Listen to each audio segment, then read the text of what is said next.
نحمده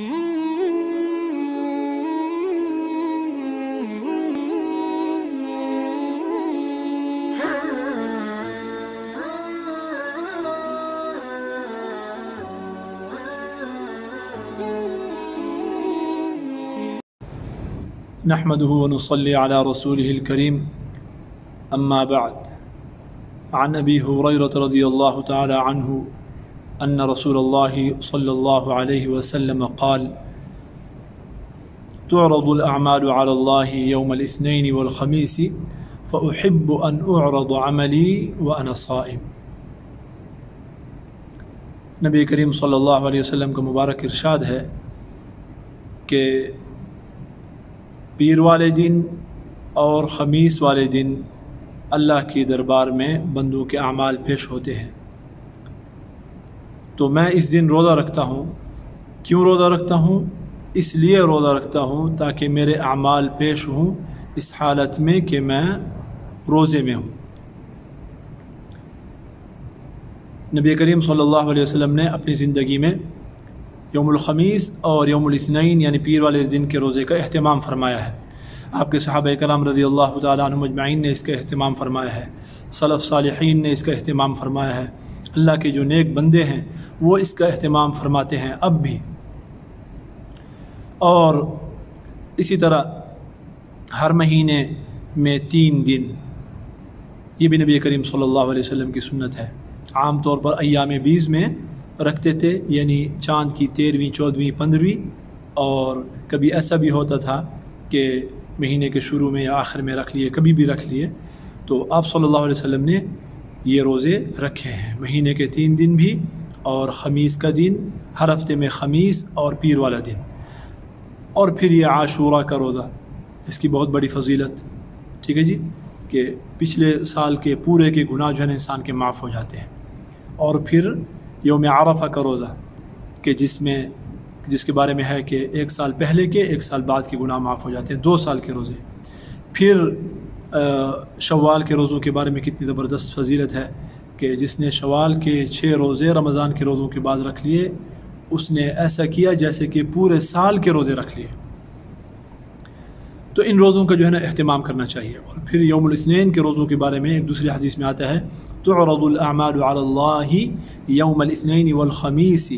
فيغفر لكل مسلم لا يشرك بالله شيئا۔ یوم الخمیس، یوم الاثنین کو جب اللہ کی دربار میں اعمال پیش ہوتے ہیں تو اللہ رب العزت جو ہے نا ہر مسلمان کو جو اللہ کے ساتھ شریک نہیں ٹھہراتا اس کو معاف فرما دیتے ہیں، الا رجل، مگر ایک آدمی کو معاف نہیں فرماتے۔ کیسا بندہ ہے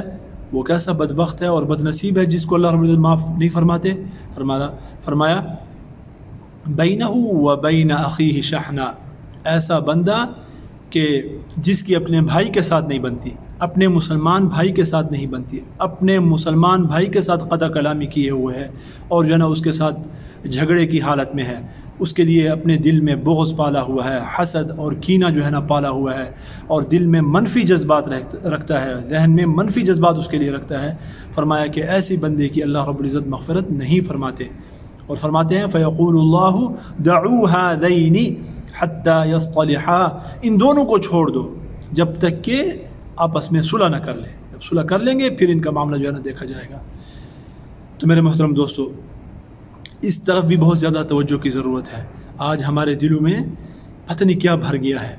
بھائی کے ساتھ جو ہے نا اس کی نہیں لگتی، ہاں، بھتیجوں کے ساتھ بات چیت جو ہے نا بند ہے، بھانجوں کے ساتھ بند ہے، ماموں کے ساتھ بند ہے، اور جو ہے نا ادھر خالاؤں کے ساتھ بند ہے، چچیوں کے ساتھ بند ہے۔ یہ کیا ہے؟ ہاں، اس طرف جو ہے نا توجہ کرنے کی ضرورت ہے میرے محترم دوستو۔ شیخ سعدی رحمۃ اللہ علیہ فرماتے ہیں شنیدم کے مردان راہ خدا دل دشمنارا نہ کر دند تنگ، کہ جو اللہ کی راہ کے بندے ہوتے ہیں وہ تو دشمنوں کے دل بھی تنگ نہیں کرتے، ان کو بھی تکلیف نہیں دیتے۔ ترا کہ میسر شود ای مقام، ترا کہ میسر شود ای مقام کے بعد و ستانت خلاف است جنگ، تجھے کب یہ مقام حاصل ہو سکتا ہے؟ تو اپنے دوستوں کے ساتھ اور اپنے رشتہ داروں کے ساتھ جو ہے نا جنگ کی حالت میں، ان کے ساتھ تو لڑ رہا ہے، یہ کیا ہے؟ تو اس بارے میں جو ہے نا انسان کو بہت زیادہ توجہ کرنی چاہیے، اور قربانی کا مادہ اپنے اندر انسان پیدا کرے، اپنے حق کو دبائے، دوسرے کے حق کو پورا کرنے کی کوشش کرے، ہمیشہ حق کا مطالبہ نہ کرے، بلکہ یہ کہے کہ میں نے کتنا ان کا حق جو ہے نا پورا کیا ہے، اللہ رب العزت مجھ سے یہ پوچھیں گے، ٹھیک ہے نا جی۔ ان کا سوال ان سے ہوگا، میرا سوال مجھ سے ہوگا، میں اپنے اس کا جو ہے نا میں نے جواب دینا ہے۔ اور پھر اپنے دل کو سمجھائے اور دعا کرے، اگر ایسی دل کے اندر یہ مرض ہے اور بہت خطرناک مرض ہے تو اللہ سے دعا کرے، یا اللہ میرے دل کو پاک و صاف فرما دے، پاک و صاف فرما، ربنا اغفر لنا ولاخواننا الذين سبقونا بالایمان ولا تجعل في قلوبنا غلا ولا تجعل في قلوبنا غلا للذين آمنوا، اے اللہ ہمیں معاف فرما دیجئے، اور ہم سے پہلے جو مسلمان فوت ہو چکے ہیں ان کو معاف فرما دیجئے، اور یا اللہ جو مسلمان دوسرے مسلمانوں کے بارے میں ہمارے دلوں کو یا اللہ صاف فرما دیجئے، اس میں غل، کینہ، بغض، یا اللہ اس کو ختم فرما دیجئے۔ دعا کریں اللہ رب العزت سے، اللہ رب العزت ہم سب کے دلوں کو جو ہے نا پاک و صاف فرمائے، اور ایک دوسرے کا احترام کرنے کی ہمیں توفیق نصیب فرمائے، اور یہ جو فضائل جن چیزوں کے بیان کیے ہیں ان کے حاصل کرنے کا اللہ رب العزت ہمارے اندر شوق پیدا فرما دے۔ ایک بات جو آخر میں ہے، یہ جتنے بھی اعمال بیان کیے جاتے ہیں یہ شوق کے لیے بیان کیے جاتے ہیں کہ ہمارے اندر نیکیوں کا شوق پیدا ہو جائے، ہاں۔ اور جب ان تمام اعمال سے یہ جو روزے ہیں